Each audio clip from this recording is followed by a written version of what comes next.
This is Carlo with Four Guys with Quarters, here with... This is Chance Glasco, a co-founder of Doghead Simulations, formerly of Infinity Ward and the Call of Duty franchise. And can you tell me a little bit about your experience, what got you into game development? When I was in high school and middle school, I was messing around with basic programming, doing little text adventures, and didn't really have any resources on learning how to program. Nothing at the library. Internet wasn't really much of a thing at the time. A friend told me about Full Sail, and I was 45 minutes away from where I lived in Florida, and so I decided to go there for computer animation. I was there for 15 months, got a 2-year degree, went out to California, failed to find any kind of work, had a pretty horrible experience, slept in the back of my car, crazy stuff like that, and ended up failing and driving back to Orlando. But on the way, I stopped in Tulsa, Oklahoma, where I had family. Found a friend there who had an internship at a company called 2015, and so I contacted them. I said, hey, you want any more interns? I need to get my foot in the door. And so I got an internship for 3 weeks, unpaid, working on a Medal of Honor Allied Assault. And then they hired me right after because we had a bunch of work for E3 that needed to be done, and so they hired me, and I helped out with very basic animation tasks, and eventually finished that and left and started Infinity Ward with 21 other guys and created the first Call of Duty. What was it like to work on the Call of Duty franchise, and what were you guys thinking to expect? Were you expecting like a massive success like it is? Not as big as it went. I mean, I think our goal initially, our dream number was what if we could sell 5 million units? That's it's like Halo, Grand Theft Auto territory almost, at the time at least. And so the first game, Call of Duty, no one had heard of the franchise because it was new, and it was only on PC, and it did really well. It was one of those things, usually games, they sell crazy the first week or two, and then the sales drop. For this, it was really slow sales at first, and the reviews came out, it got better and better and better. And so even though it was one of the highest rated PC games in a long time, it just didn't have the notoriety because it was an unknown franchise and it was only for PC. And then by the time Call of Duty 2 came out, we were a launch title, and we had the highest attach rate of 75%, I think. So 3 out of 4 people who bought Xbox 360 ended up buying our game as well. And so it was, definitely increased there. And then I think Call of Duty 4 Modern Warfare, which is our next game, is when it got up there with as popular as the biggest franchises in the world, Mario, Halo, GTA, etc. And then come Modern Warfare 2, we were we weren't just a really popular game, we were number one entertainment franchise. We outsold Avatar at the box office, and and it just got bigger and bigger over time. But when you're behind this computer at work, it's not like if you're an actor and you're famous, you go on the street and people recognize you. It's more of just you see people online and you've seen the numbers, and you just realize everyone you tell what you do knows what you do now.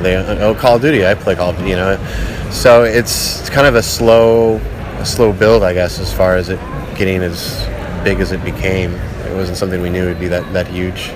And on the Call of Duty franchise, what specifically did you do? I was an animator, so mostly what I did was the first-person weapons animations.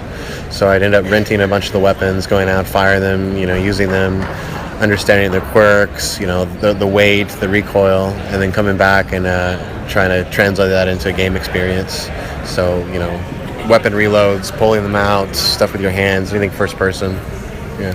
Well, I gotta say, that's really impressive. Yeah, thanks. It was a fun job, but did enough of it and had to go. How many Call of Duties did you work on? Not counting any expansion work, Call of Duty 1, Call of Duty 2, Call of Duty 4, Modern Warfare 2, Modern Warfare 3, and Ghosts. Out of that, do you have a favorite? COD 4. Yeah, definitely.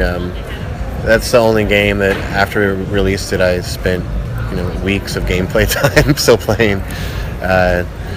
Modern Warfare 2 was pretty good too, but I think COD 4 definitely. Modern Warfare 1 was the best for development, the best team, the funnest to play. Have you had a chance to take a look at the remaster? I've only seen the videos. I probably will have a copy once it's officially released, but I'm excited to play it. So. Yeah, I can't wait till they get it back online. Everybody's on there again, having Yeah, fun. like flashbacks, like high definition flashbacks. Absolutely. Yeah, because man, online was so much fun because it was the first time a game did like kill streaks, and so there was so much reward for doing things. It felt like, you know, and the perk system was almost like you know, that was a new thing as well, and so it was kind of a scaled down RPG mechanic in a way, you know. I gotta ask this, since you're involved in the Call of Duty franchise. What's your take on the like the exosuits now and the boots off the ground kind of gameplay? I mean, what happens when you have a franchise that's been around for so long? You run out of ideas. You have to reach for something. And I'm kind of, I mean, there's probably exceptions, but not typically into sci-fi shooters. But I haven't played Infinite Warfare, so maybe they'll do something cool and exciting that I haven't experienced yet. But honestly, before I left, I was pushing like Call of Duty with dinosaurs. I wanted to do like, you know, swooping down on a pterodactyl, dive down on people, you know, like brontosaurus with like guns on the side, you know, T-Rex with freaking laser beams. I gotta be honest, that would actually be really cool. Exactly, and that's like, honestly, gamers are sick of the same thing. I think that if we would have done it, it would have taken off. It takes some balls, but I mean, you look at when art, you've got a multi-billion-dollar franchise, it's hard to use those balls when you're the financial guys.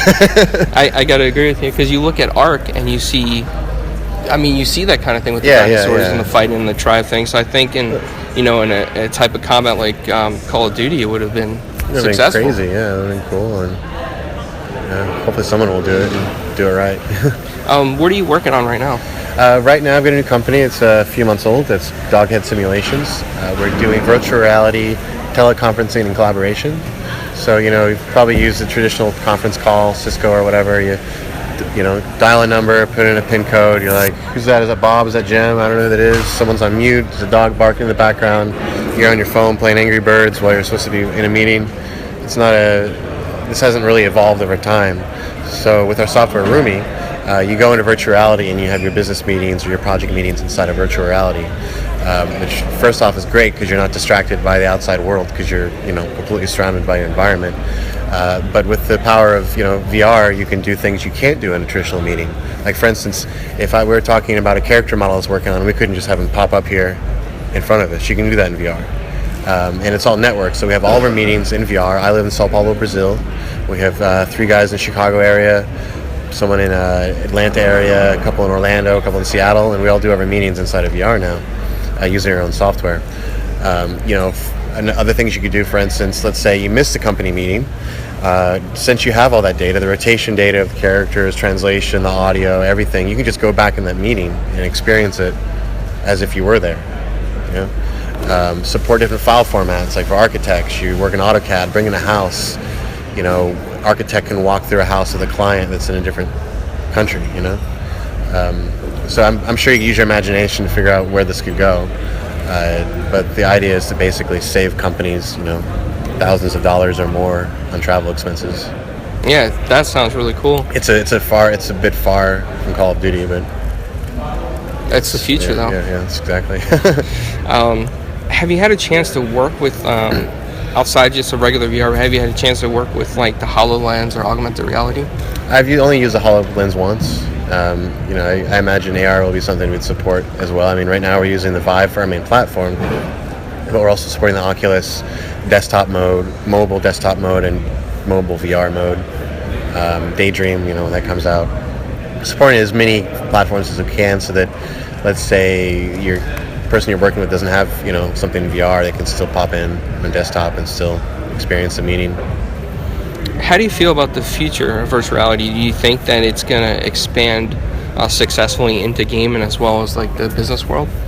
Yeah, I think games is, you know, the initial push that people are going to get into are because of games, but it's just going to be incredibly useful for things that aren't games.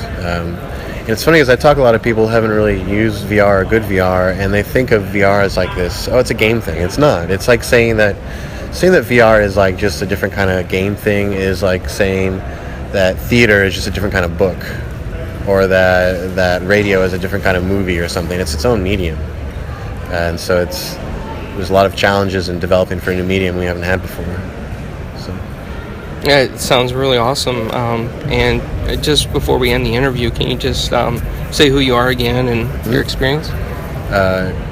My name is Chance Glasco. I'm a co-founder or COO of Doghead Simulations. My background traditionally has been in game development. I'm one of the co-founders of Call of Duty and Infinity Ward, and now I'm working with VR.